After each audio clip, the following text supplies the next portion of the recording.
we have an exciting little extra video being filmed today. We're recording mostly Stacy's reaction to chapters 77, 78, and 79 of Queen of Shadows. They're the last 3 chapters for our next episode, but I want to get her visual reaction to what happened. If you know, you know. I'm afraid. I'm like constantly nervous and afraid of this whole series. So 76 ended with Dorian basically taking over the demon. His collar gets snapped. And then we're into chapter 77. Shall I hit play? You shall. The wordstone collar broke in two, severing along a hairline fracture where the ring's power had sliced through. Dorian was panting, and blood was running from his nose, but... Aelin, he gasped out. And the voice was his. It was him. She ran, sheathing the sword of Orinth, reaching his side as the wall of ice exploded beneath a hammer of darkness. The king's power surged for them, and Aelin flung out a single hand. A shield of fire blasted into existence, and the darkness was shoved back. "Neither of you are leaving here alive," the king said, his rough voice slithering through the fire. Dorian sagged against her, and Aelin slipped a hand around his waist to hold him up. Pain flickered in her gut, and a throbbing began in her blood. She couldn't hold out, not so unprepared, even as the sun held at its peak, as if Mala herself willed it to linger just a little longer to amplify the gifts she'd already showered on a princess of Terrasen. "Dorian," Aelin said, pain lancing down her spine as burnout neared. He turned his head, an eye still on the wall of flickering flames. Such pain, and grief, and rage in those eyes, yet somehow, beneath it all, a spark of spirit, of hope. Aelin extended her hand, a question and an offer and a promise. "To a better future," she said. "You came back," he said, as if that were an answer. They joined hands. So the world ended, and the next one began. They were infinite. They were the beginning and the ending. They were eternity. The king standing before them gaped as the shield of flame died out to reveal Aelin and Dorian, hand in hand, glowing like newborn gods as their magic entwined. "You're mine," the man raged. He became darkness, folded himself into the power he carried, as if he were nothing but malice on a dark wind. He struck them, swallowed them. But they held tighter to each other, past and present and future, flickering between an ancient hall and a mountain castle perched above Orinth, a bridge suspended between glass towers, and another place, perfect and strange, where they had been crafted from stardust and light. A wall of night knocked them back, but they could not be contained. The darkness paused for breath. They erupted. Rowan blinked against the sunlight as it poured from beyond Adian. Soldiers had infiltrated the sewers again, even after Lysandra had saved their sorry asses. Lorcan had rushed back, bloodied, and told them the way out was barred, and whatever way Lysandra had gotten in was now overrun. With battlefield efficiency, Rowan had healed his leg as best he could with his remaining power. While he'd patched himself up, bone and skin knitting together hastily enough to make him bark in pain. Adian and Lorcan clawed a path through the cave-in, just as the sewer had filled with the sounds of the soldiers rushing in. They'd hauled ass back to the castle grounds, where they hit another cave-in. Adian had started ripping at the top of it, shouting and roaring at the earth as if his will alone could move it. But now there was a hole. It was all Rowan needed. Rowan shifted, his leg flashing in agony as he exchanged his limbs for wings and talons. He loosed a cry, shrill and raging. A white-tailed hawk soared out of the small opening, past Adian. Rowan did not linger as he took in his surroundings. They were somewhere in the castle gardens, the glass castle looming beyond. The reek of the smoke from the ruin of the clock tower clogged his senses. Light exploded from the uppermost castle spires, so bright that he was blinded for a moment. Aelin. Alive. Alive. He flapped, bending the wind to his will with the dregs of his magic, soaring faster and faster. He sent another wind toward the clock tower, rerouting the smoke toward the river, away from them. Rowan rounded the corner of the castle. He had no words for what he saw. The King of Otterland bellowed as Aelin and Dorian fractured his power. Together they broke down every spell, every ounce of evil that he'd bent and shackled to his command. Infinite. Dorian's power was infinite. They were full of light, of fire and starlight and sunshine. They overflowed with it as they snapped the final tether on the king's power and cleaved his darkness away, burning it up until it was nothing. The king fell to his knees, the glass bridge thudding with the impact. Aelin released Dorian's hand. Cold emptiness flooded her so violently that she too fell to the glass floor, gulping down air, reeling herself back in, remembering who she was. Dorian was staring at his father, the man who had broken him, enslaved him. In a voice she had never heard, the king whispered, "My boy." Dorian didn't react. The king gazed up at his son, his eyes wide, bright, and said again, "My boy." Then the king looked to where she was on her knees, gaping at him. "Have you come to save me at last?" Aelin Galathinius. Chapter 78. Ooh. Aelin Galathinius stared at the butcher of her family, her people, her continent. Don't listen to his lies, Dorian said, flat and hollow. Aelin studied the king's hand, where the dark ring had been shattered away. Only a pale band of skin remained. Who are you? She said quietly. Human. More and more the king looked human, softer. The king turned to Dorian, exposing his broad palms. Everything I did, it was all to keep you safe. From him. Aelin went still. I found the key, the king went on, the words tumbling out. I found the key and brought it to Morath. And he, Harrington, we were young, and he took me under the keep to show me the crypt, even though it was forbidden. But I opened it with the key. Tears, real and clear, flowed down his ruddy face. I opened it, and he came. He took Parrington's body and...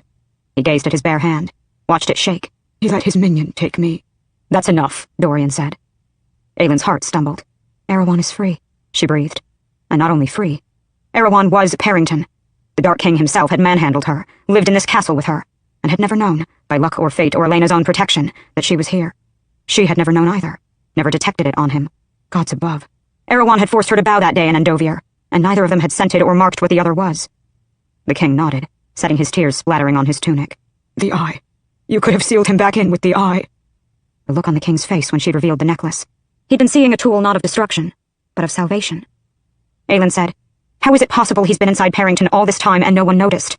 He can hide inside a body like a snail in its shell, but cloaking his presence also stifles his own abilities to scent others. Like you. And now you are back. All the players in the unfinished game. The Galathinius line, and the Haviljard, which he has hated so fiercely all this time.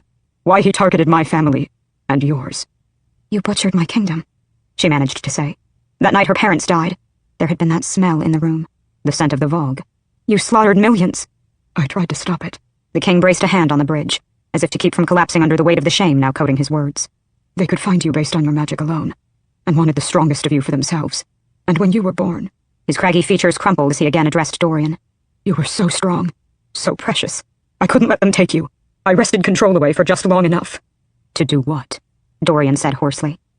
Aelin glanced at the smoke wafting toward the river far beyond. To order the towers built, she said, and use that spell to banish magic. And now that they had freed magic, the magic wielders would be sniffed out by every Vogue demon in Aurelia. The king gasped a shuddering breath, but he didn't know how I'd done it. He thought the magic vanished as punishment from our gods, and knew nothing of why the towers were built. All this time I used my strength to keep the knowledge of it away from him. From them. All my strength. So I could not fight the demon. Stop it when it did those things. I kept that knowledge safe. He's a liar, Dorian said, turning on his heel. There was no mercy in his voice. I still wound up able to use my magic. It didn't protect me at all. He'll say anything. The wicked will tell us anything, to haunt our thoughts long after, Nehemia had warned her. I didn't know, the king pleaded. Using my blood in the spell must have made my line immune. It was a mistake. I'm sorry. I'm sorry. My boy, Dorian. You don't get to call him that, Aelin snapped. You came to my home and murdered my family. I came to find you. I came to have you burn it out of me, the king sobbed. Aelin of the wildfire. I tried to get you to do it, but your mother knocked you unconscious before you could kill me, and then the demon became so devoted to wiping out your line after that. So no fire could ever cleanse him from me. Aelin's blood turned to ice. No, it couldn't be true. Couldn't be right. All of it was to find you, the king said to her, so you could save me. So you could end me at last. Please, do it. The king was weeping now, and his body seemed to waste away bit by bit, his cheeks hollowing out, his hands thinning. As if his life force and the demon prince inside him had indeed been bonded, and one could not exist without the other. Kaol is alive, the king murmured through his emaciated hands, lowering them to reveal red-rimmed eyes, already milky with age. Broken, but I didn't make the kill. There was a light around him. I left him alive. A sob ripped from her throat. She had hoped, had tried to give him a shot at survival. You are a liar, Dorian said again, his voice cold, so cold. And you deserve this. Light sparked at Dorian's fingertips. Aelin mouthed his name, trying to reel herself back in, gather her wits. The demon inside the king had hunted her not because of the threat Terrason posed, but for the fire in her veins. The fire that could end them both. She lifted a hand as Dorian stepped toward his father. They had to ask more, learn more. The crown prince tipped his head back to the sky and roared, and it was the battle cry of a god. Then the glass castle shattered. Chapter 79. The bridge exploded from beneath her, and the world turned into shards of flying glass. Aelin plummeted into open air, towers crashing down around her. She flung out her magic in a cocoon, burning through the glass as she fell and fell and fell. People were screaming. Screaming as Dorian brought the castle down for Kaol, for Sorsha, and sent a tidal wave of glass rushing toward the city lying below. Down and down Aelin went, the ground surging up, the buildings around her rupturing, the light so bright on all the fragments. Aelin pulled out every last drop of her magic as the castle collapsed, the lethal wave of glass cascading toward Rifthold. Wildfire raced for the gates, raced against the wind, against death. And as the wave of glass crested the iron gates, shredding through the corpses tied there as if they were paper, a wall of fire erupted before it, shooting sky high, spreading wide, halting it. A wind shoved against her, brutal and unforgiving, her bones groaning as it pushed her up, not down. She didn't care. Not when she yielded the entirety of her magic, the entirety of her being, to holding the barrier of flame now shielding Rifthold. A few more seconds, then she could die. The wind tore at her, and it sounded like it was roaring her name. Wave after wave of glass and debris slammed into her wildfire. But she kept that wall of flame burning. For the royal theater, and the flower girls at the market, for the slaves and the courtesans and the Philique family, for the city that had offered her joy and pain, death and rebirth, for the city that had given her music. Aelin kept that wall of fire burning bright. There was blood raining down among the glass, blood that sizzled on her little cocoon of flame, reeking of darkness and pain. The wind kept blowing, until it swept that dark blood away. Still, Aelin held the shield around the city, held on to the final promise she'd made to Kaol. I'll make it count. She held on until the ground rose up to meet her, and she landed softly in the grass. Then darkness slammed into the back of her head. The world was so bright. Aelin Galathinius groaned as she pushed herself onto her elbows, the small hill of grass beneath her untouched and vibrant. Only a moment. She'd been out for only a moment. She raised her head, her skull throbbing as she shoved her unbound hair from her eyes, and looked at what she had done. What Dorian had done. The glass castle was gone. Only the stone castle remained, its grey stones warming under the midday sun. And where a cascade of glass and debris should have destroyed a city, a massive opaque wall glittered. A wall of glass, its upper lip curved as if it had indeed been cresting a wave. The glass castle was gone. The king was dead, and Dorian, Aelin scrambled up, her arms buckling under her. There, not 3 feet away, was Dorian, sprawled on the grass, eyes closed. But his chest was rising and falling. Beside him, as if some benevolent god had indeed been looking after them, lay Kaol. His face was bloody, but he breathed. No other wounds that she could detect. She began shaking.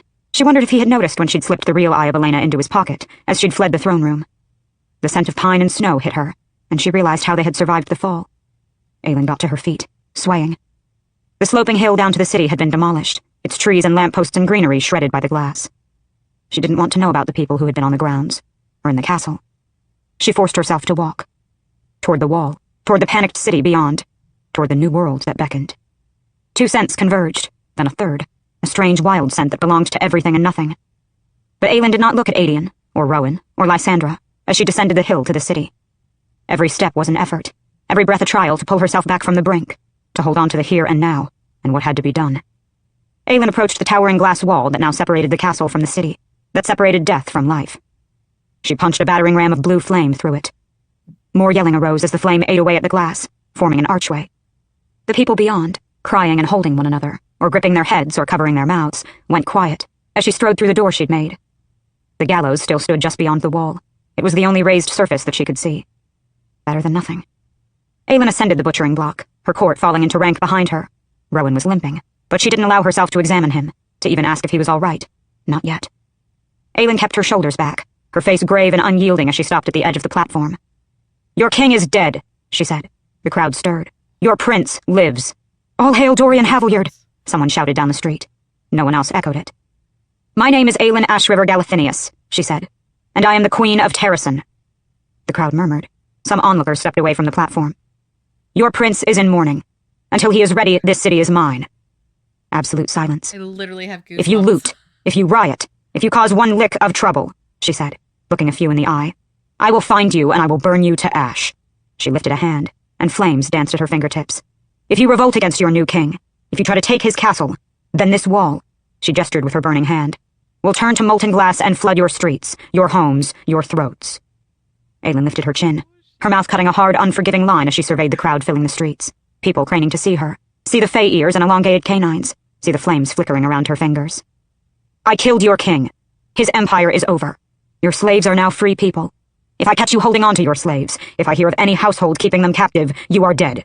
If I hear of you whipping a slave or trying to sell one, you are dead. So I suggest that you tell your friends and families and neighbors. I suggest that you act like reasonable, intelligent people, and I suggest that you stay on your best behavior until your king is ready to greet you, at which time I swear on my crown that I will yield control of this city to him. If anyone has a problem with it, you can take it up with my court." She motioned behind her. Rowan, Adian, and Lysandra, bloodied, battered, filthy, grinned like hellions. "Or," Aelin said, the flames winking out on her hand, "you can take it up with me." Not a word. She wondered whether they were breathing. But Aelin didn't care as she strode off the platform, back through the gate she'd made, and all the way up the barren hillside to the stone castle. She was barely inside the oak doors before she collapsed to her knees and wept. Holy shit. My brain is still reeling, like I just still don't know if I trust the king, like what he said. It's real. Holy crap. Yeah. That's a game changer. Yeah. Oh my god. All this time, he was just being controlled by the demon, essentially. And he was trying to save Dorian and Aelin. I am very surprised that what's his face? Erwin Yeah. is in Was Parenting. Parrington? I would have thought that he would have been in the king Yeah. because of how like oh shit. So now like literally the only defense that they had is dead, and now magic is back, which is just kind of now like a free for all for the Valk.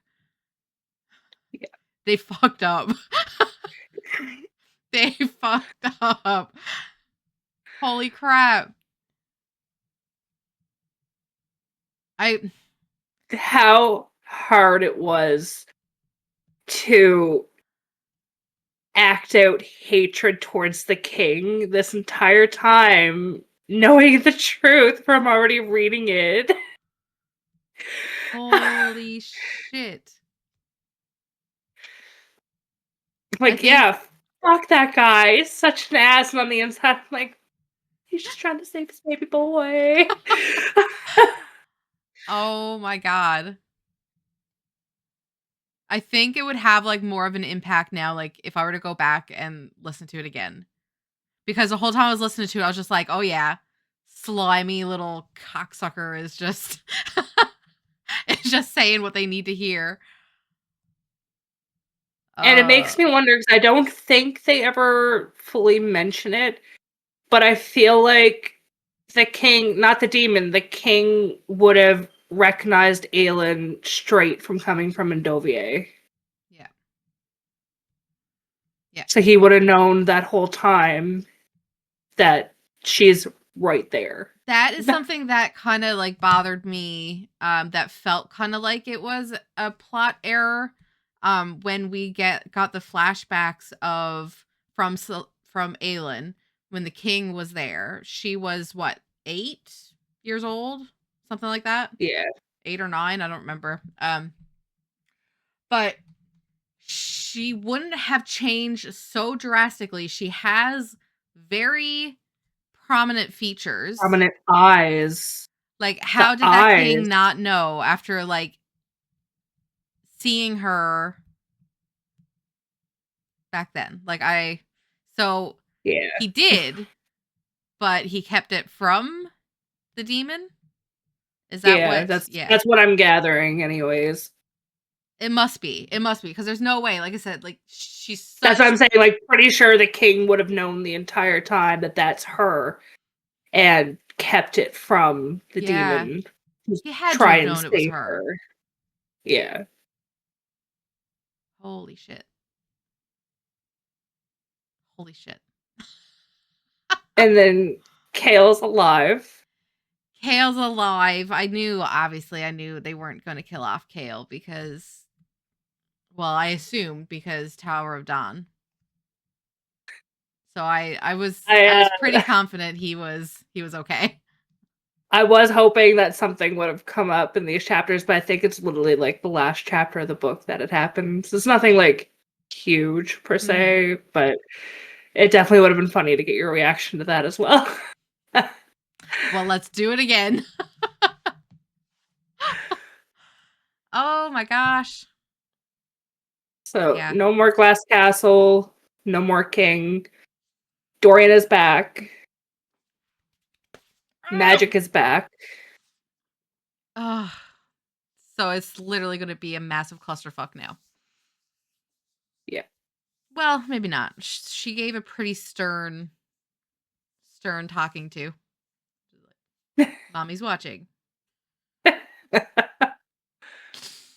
Amazing. And let's see how many people make fun of us for how fast we listen to our audiobooks. And this isn't That was even like it's slow. normal. Yeah, exactly. I thought I slowed it down pretty good for people. RJ always gives me such a hard time. He's like, it sounds like Siri on crack when you listen to your audiobooks. So I'm like, it's how it sounds when I read in my head. It's still a little slower than what like I read in my head, I think, when I'm listening to audiobooks. Yeah. Because I can read like almost like multiple lines at a time. Like as I'm reading stuff. So but yeah, Maddie said it sounds like squirrels when I'm reading or when I'm listening to audiobooks and she can hear it. I was like, yeah. My brain needs it that fast for it to like stay listening because otherwise my brain's going off on all different areas. But yeah. I was worried because like you gave no reaction to when it was revealed that the king was my brain like was trying to help the entire time, and I was just like, "Oh, this is why I wanted to record this episode." No, my there was brain like was no reaction.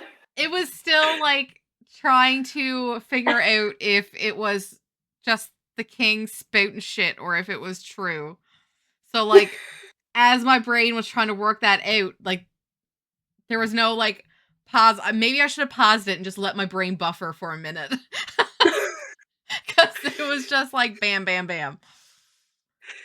But then like right away you were like, I don't know if I believe the king. Yeah. And I'm like, it's real. And then you kind of like finally had the reaction. I was just like, oh thank God. I'm so untrustworthy of the villains in this book that you could slap me in the face with saying like nope, is actually a good person, and I'm just like, but there could be another twist. But I mean, he's dead now, so or is he? Does he stay dead? That's the question. Dun dun dun. With us. Yeah, hope you enjoyed the delayed reactions.